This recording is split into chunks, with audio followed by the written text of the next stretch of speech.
पण तुमची हालत जी आज झालेली आहे देवेंद्रजी फार वाईट आहे.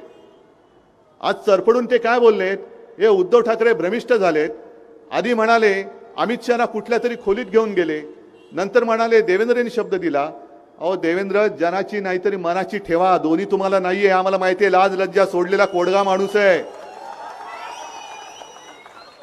कारण ज्याला तुम्ही कुठली तरी खोली म्हणताय ती खोली तुमच्यासाठी कुठल्या तरी खोल्या बऱ्याच असतील, त्या खोल्यांमध्ये तुम्ही काय करता आम्ही नाही बघू इच्छित. पण ज्याला कुठली तरी म्हणताय ती कुठली तरी नाही, मातोश्रीमध्ये ज्याला आम्ही मंदिर बांधतो ती बाळासाहेबांची खोली आहे. आणि त्याच खोलीत अमित शहा नाक रगडायला आले होते बाळासाहेबांच्या फोटो समोर, तीच ती खोली. आणि त्या खोलीत अमित शहानी तुम्हाला नो एंट्री केली होती. मी नाही, अमित शहानी सांगितलं होते तू बाहेर बस, तू बाहेर बस. दोन मोठी माणसं बोलतात, तू बाहेर बस. मग तुम्हाला माहिती पण नाही